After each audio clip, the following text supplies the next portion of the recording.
good afternoon, ladies and gentlemen, and welcome to week 2, video number 3 in the Cell Ops program, where we are talking about how you can build your own human hacking alchemy script. So on the first video in this week, we had a high-level overview of the alchemy of human hacking, the actual script itself. The last video, we actually did some scripting. We talked about pre-call preparation. We talked about how to script your open small talk and build rapport.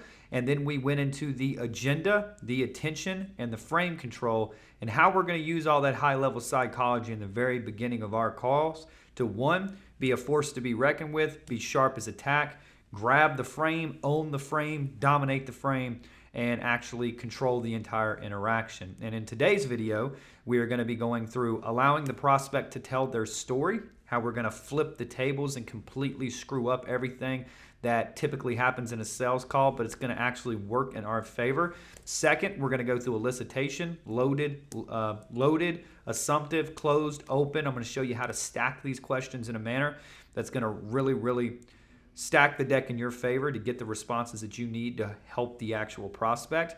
And then last but not least, we're going to go through the recommendation and the transition, which is a third-party recommendation. So let's go ahead and start with allowing the prospect to tell their story.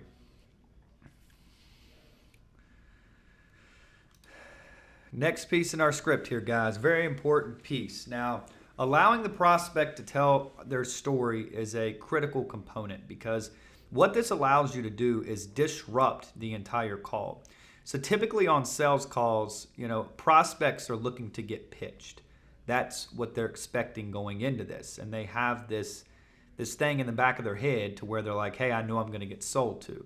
So by taking control of the call, by setting the agenda, by nailing the frame, and then allowing the prospect to tell their story, talk about their own ambitions, their own goals, maybe we can stroke their ego a little bit, help build that rapport, get a stronger bond with that particular interaction. It's good. But at the end of the day, people love to talk about themselves. And if you can leverage that, they will tell you exactly what you need, the ammunition that you need to actually sell them. So God gave us 2 ears and 1 mouth for a reason. This is the point where we use our ears and actually write down and take notes in our notebook. Very important here. So what we're going to do is we're going to take some notes of what we want to do and why we want to allow the prospect to tell their story. We want to allow the prospect to pitch us first so we can gather additional information on the call. That's one reason. The second reason, allowing the prospect to pitch you and tell their story enables you to build more status. The reason being is the prospect expected you to pitch them. They thought this was going to be some average sales call. Well, it's not. And by doing this, you put them in a weird position, because now they have to pitch you, and 99% of the time, they weren't prepared to give a pitch,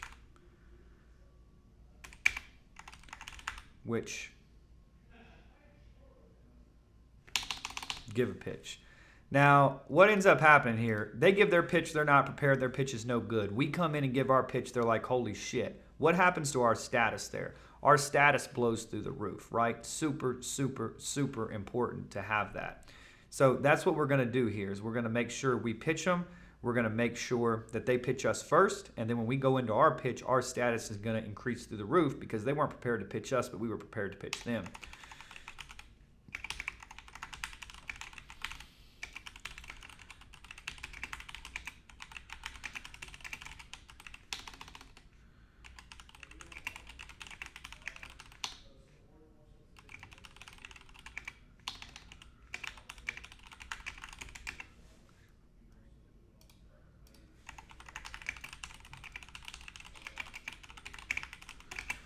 So there's that. So again, 3 components here. We wanted to allow the prospect to pitch us first so we can gather additional information. It feels like it makes the prospect feel like we really care about what they have to say, what their goals, what their ambitions are. Second, we want to allow the prospect to pitch you and tell their story. This enables you to build more status as a social engineer. The reason being is the prospect expected a normal sales call here. That's what they were expecting going into this particular interaction. You've debunked that, deframed it, and now they're like, holy crap, this is something different. These guys are different. It's almost like another prize frame in a way. And, it changes the dynamic and flips the tables of the entire call. So by doing this, you put the prospect in a very awkward and weird position because now they have to pitch you, and unfortunately, they didn't come prepared to pitch you. And 99% of the time, this gives you more power because your pitch is so on point, your pitch is so prepared, and it's so dialed in. They give you a pitch about them, you give them a pitch about you, your status is way higher than them, and of course that builds pricing, that builds authority, and that builds everything in between. And what will end up happening there is their status will decrease, your status will increase because you were prepared. And I always like doing this. Now, the other reason I like to do this is because as we're conversating with this person and we're allowing them to tell their story, once they're actually done telling their story, talking about their business or goals, it's natural to go into elicitation. So now the prospect talks about themselves, they talk about everything, and then we roll into elicitation, the next piece of our script, and we start asking questions.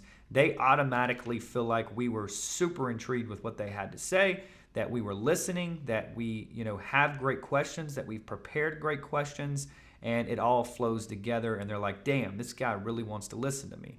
So once they're actually done going through their actual story and talking about their business and goals, we roll into elicitation, which is a natural transition and makes the prospect feel like we are super interested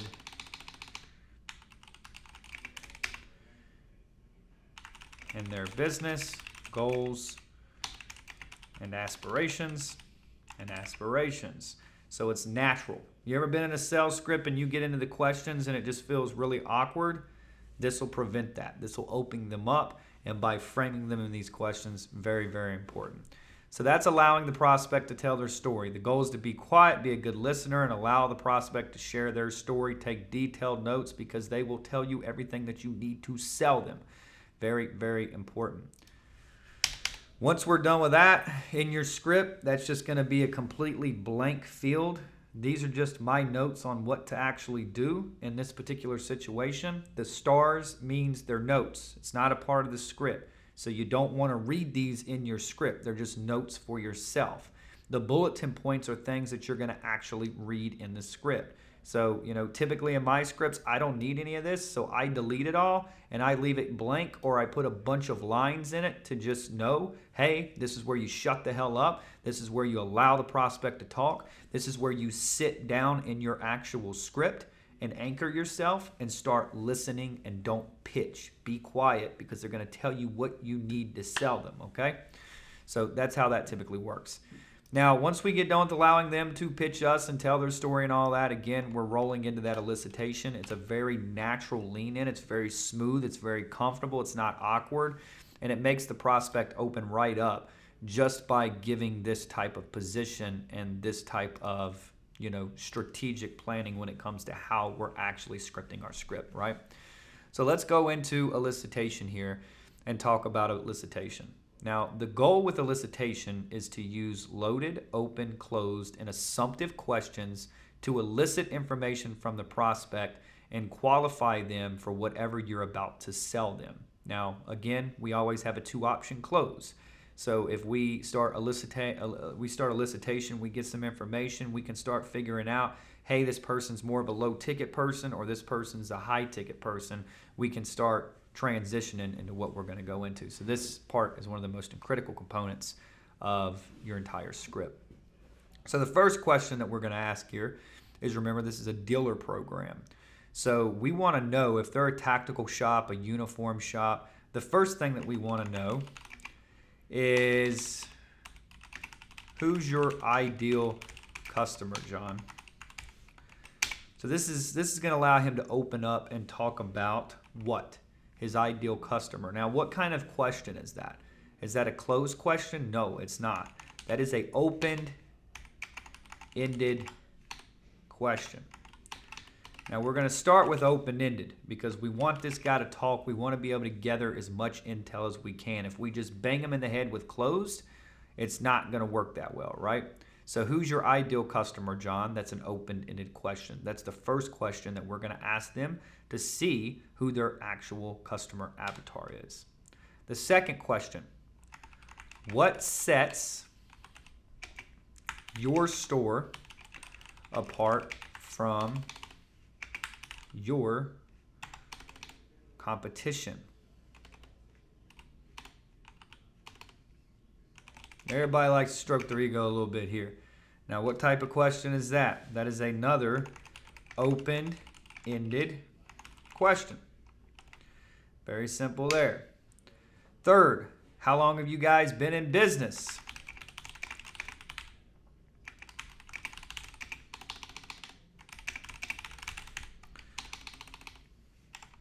Very simple there. How long have you guys been in business? What kind of question is that? Open-ended question.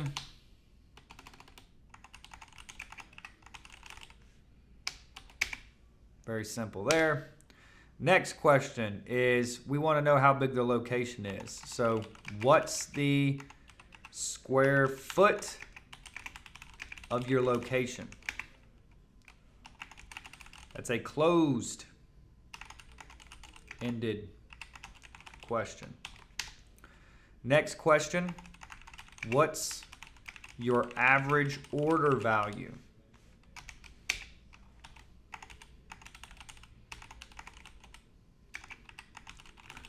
That's a closed-ended question. In the last 30 days, how much revenue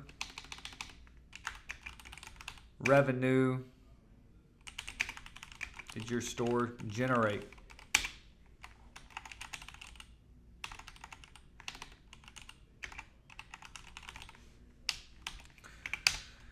That's a closed-ended question. How much monthly revenue would you like to generate? Generate per month.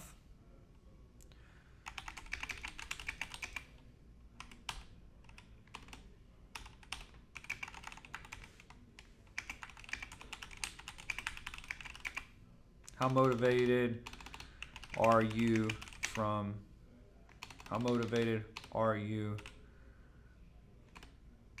on going from X to Y?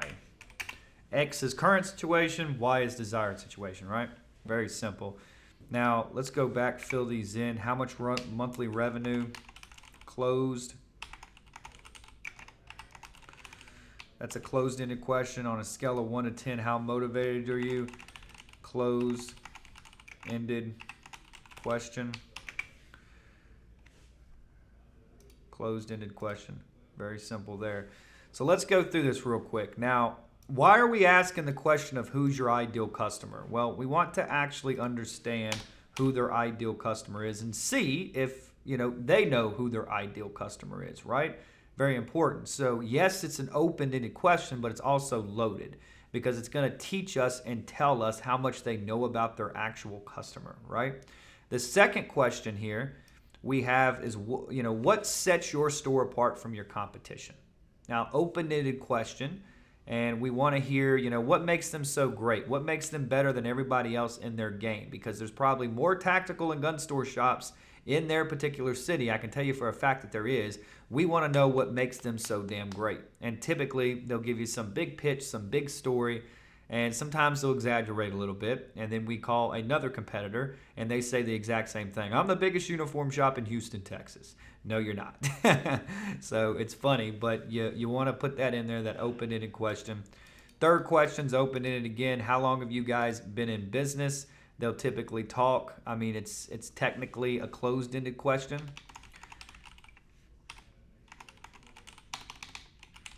Because they're going to reply with the amount of time that they've been in business, 5 years, 10 years, very simple there. What square footage is your location? They're going to reply with just the square footage of their location, 2,000, 6,000, 8,000 square foot. What's your average order value? Closed-ended question, but again, this is super, super loaded. Both of these are loaded. We're trying to see how established they are before we get to the revenue, right? So if they are in a super small shop, then we have a gauge of that. And we may not want to sign them up for a exclusive, VIP dealer program when they don't get a lot of foot traffic. They're not very well established. They don't have a lot of marketing. They haven't really been able to succeed. So it's kind of loaded, right? The next question is the average order value. We want to know how much they know about their numbers. If somebody comes back right here and they don't know this, that is a true problem. That shows that they are inexperienced with their business. They actually aren't doing very good at tracking their numbers. They don't understand their own numbers, and that's one of the first keys to be successful in business is know your freaking numbers. So that is loaded to some extent. The next question, in the last 30 days, how much revenue did your store generate? We have to know that. If we get pushback here, we've got to break it down and keep pressing it. Do not allow someone to not tell you that.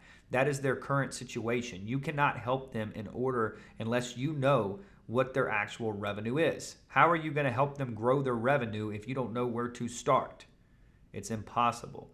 So if somebody gives you friction here, gives you pushback here, you must press again. Hey, John, I appreciate that, but man, I'm here to help you. I'm here to be a good coach. And unfortunately today, I can't be a good coach and help you go from X amount to X amount if I don't know where your starting point is. So I need you to have some transparency with me, and we need to start this relationship off with some transparency and with some trust so I can make sure to be a good coach and actually help you get to where you want to go.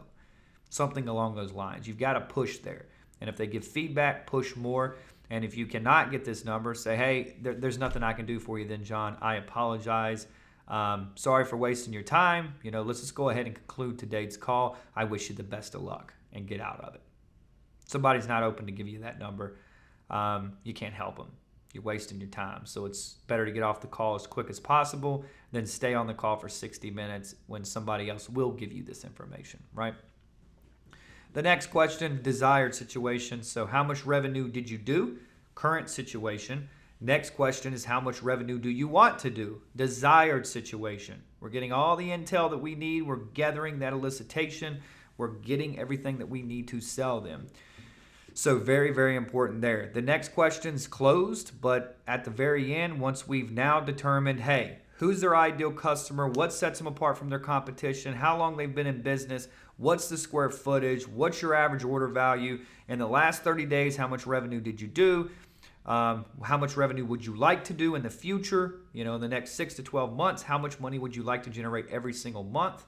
And then the final question is, hey, John, on a scale of 1 to 10, how motivated are you to getting from $100K a month to $500,000 a month? How motivated are you going from $20,000 a month in sales to $2 million a month in sales? We need that motivation factor because we're going to rotate back to this once we get to objections, and we can use this. Hey, John, I'm completely confused here. I don't see where the disconnect is. At the beginning of today's call, you told me you were a 12 and willing to do whatever the hell it took to get to this particular goal.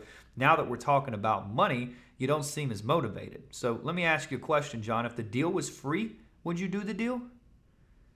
And he says yes. And then I'd say, okay, great. So we got a deal somewhere between $4,000 and $15,000. So my question to you is, are you willing to trade $4,000 today if you knew with complete certainty, without a question or a doubt, that $4,000 turned it into $200,000 a month? You'd say it's a pretty damn good investment, wouldn't you?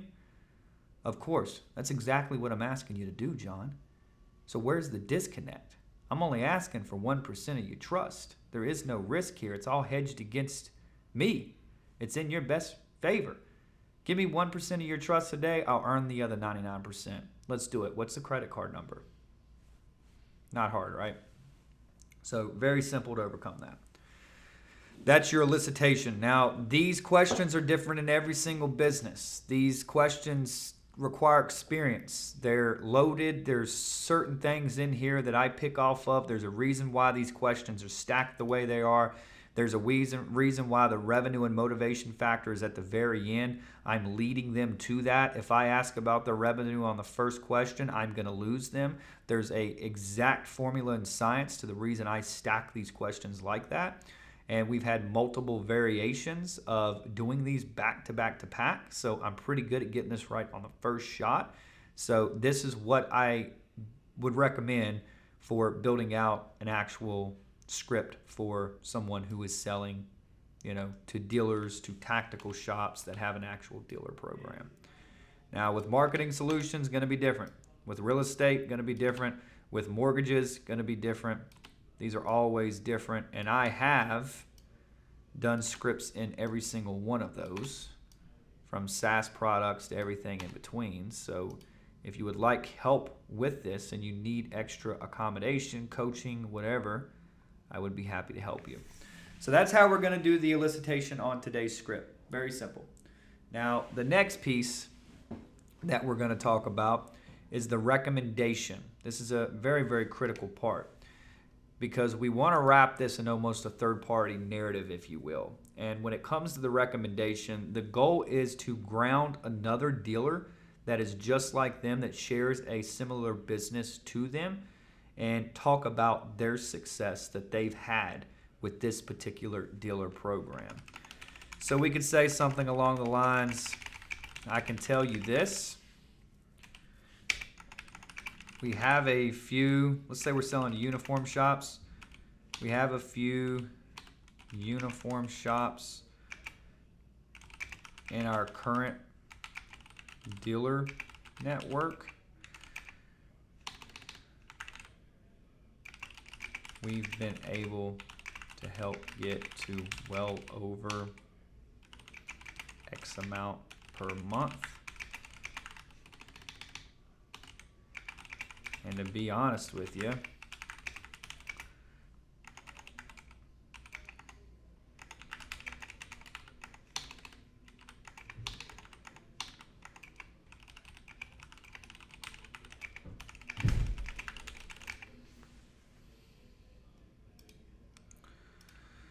spilled coffee on this keyboard. I've got another one coming today, but my end keeps sticking for whatever reason. So let's take a look at this recommendation. Well, John, I can tell you this. We do have a few uniform shops that are in our current dealer network that have been able to get to well over $500,000 a month, which looks like is what you're looking to accomplish. And honestly, John, they can't keep our products on the shelf. So that's how you roll into a third-party recommendation. You can mention location, you can mention whatever, but whatever the market segment that you're selling to, that's what you want to transition into, okay? You want to make sure that you do that. So it's a very simple process to do.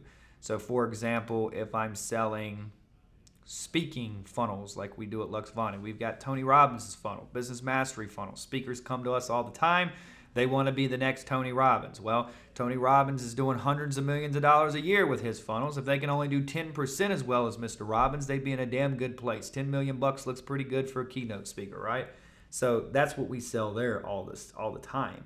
And with that being said, it's a pretty easy process. So, would say something along the lines of, well, John, I can tell you this. I know with complete certainty, if you're really looking to get to $500,000 a month, here's what the greats are doing, from Russell Brunson to Tony Robbins to, Zig Ziglar to Grant Cardone and everything in between. The one thing that all four of these guys have in common is they are leveraging the exact funnel that I'm proposing to you, or I'm about to propose to you, in their business, and they're all doing $100 million a year with it. Just imagine if we could take that exact same process, redesign it, rebrand it, make it better for you.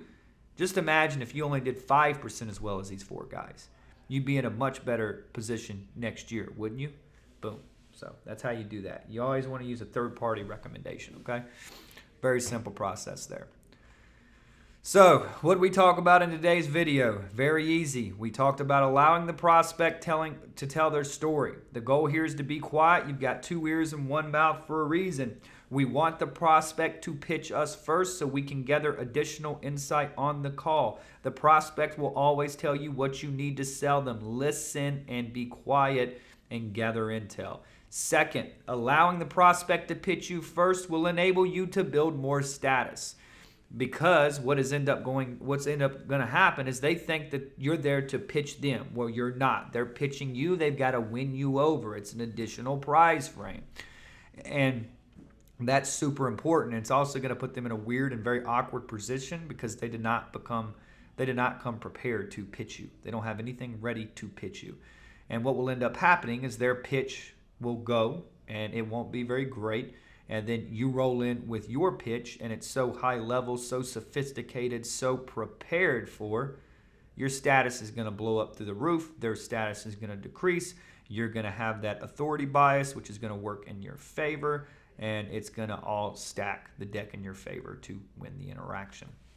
The next piece that we talked about is elicitation. We talked about setting up the questions to gather the right intel. We talked about starting, very broad. We went into an open-ended question on who's your ideal customer.